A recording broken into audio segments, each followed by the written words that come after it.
just talking about closing the loop on food scraps and the work with Mary Morgan, Mark Hubner, and the work that you're doing with Rewild. So we were just having a little chat about that. I had a conversation with a neighbor here just now about this process and how really the future of it, and this is critical because we're getting the input today. We don't want the input in a year when we're ready to vote on it. So this is a really critical component to it. Yes, talking about the environment and all of the issues we're facing with climate resiliency and overbuilding. We're speaking about the special exception criteria and how the zoning board weighs the balance of an application versus community character and environmental impacts. Ashley Wiseman. I'm chair of the zoning board of appeals. What do you think about today's issues and today's meeting? Well, I'm on the zoning advisory update committee, so I'm here basically because I want to hear what my neighbors have to say about issues that are of importance to all of us. And our job is going to be to provide oversight to the consultants because we're local people and we can represent our local priorities and let them know that. They're going to present information to us. So we don't really do that heavy lifting, we do the tweaking, right? That's the only issue with not What do you because that gives you concrete and objective criteria when you ask for a change. Because that's evidence-based. Right. It's not emotional. It's not saying, "Oh, this shouldn't happen because it infringes on my history." What Sharon is saying is that it's going to have impact based on scientific degradation. Yeah. So that's good. That's good criteria. protect everybody's water, because when you have pockets of clean water, you're going to tap from them. I don't disagree with what you're saying. I think that already there are implemented measures to address those things, which is the IA standard area that is now countywide, and we started in Southold. Give us fresh water.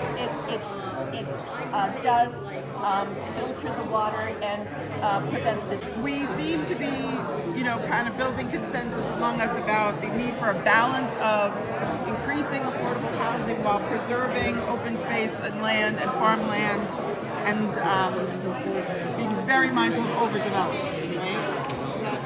Pretty much. And then in that, how do we deal with NIMBYism? And of course, keeping the environmental issues at the forefront, right? And then we also want safer bike lanes. Yeah. And we think within the affordable housing, there's an issue about the short-term rentals that we want to address. The brick building that's back there that's been for sale. Now, I'm not saying it would be like an easy thing to do, but when it comes to housing, is there any point in an assessment an existing of buildings that maybe have outlived their use? Could they be repurposed? Could there, be incentives for developers to do that? Because that building's been sitting empty for years and years and And years it's a now. great spot for people. You can walk to the IGA, you can walk to the train. It's got one of the broken crossing that is open. Yes, opposite Agway. Yes, so that would require the building of a new building after moratorium, I say, let's write this in 90 days. And then you're granting, okay, it's only been a 3-month moratorium. I just, you brought up, you're pretty good. We're just summarizing what we're talking about.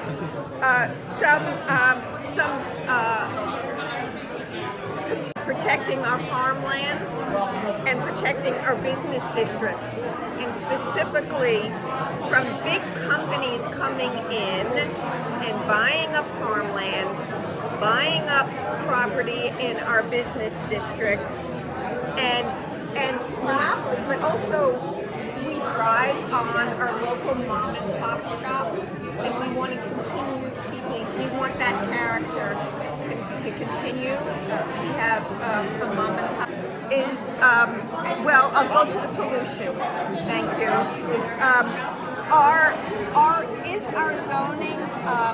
our zoning people consulting with those on the South Fork to understand what they have gone through what they have missed, and the mistake. Key points are sea level rise and construction on properties that are impacted by that, as well as affordable housing, and looking at all the options that are available, including reuse of empty buildings, and also enforcement for Airbnbs, because those are houses that can have workforce people. They don't only have to be, and people are renting them for 2 and 3 days, and the law says 2 weeks.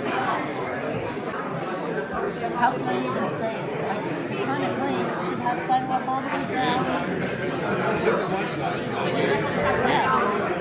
But even also, is the police department agricultural property? No, it's a zone government. I think it's important to improve the zoning for a variety of reasons.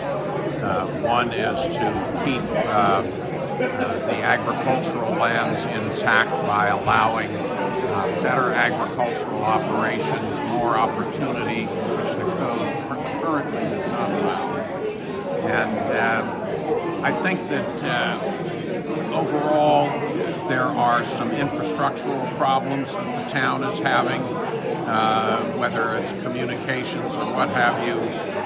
I'm not too concerned about transportation, although I noticed that when years ago, there were no rush hours at morning and evening, and now it seems like the whole day is turned into a rush hour. There's tourists, and there's the trade parade, and there's the pumpkin pickers. There are no tourists now. I have a development next door to me of 33 houses, and only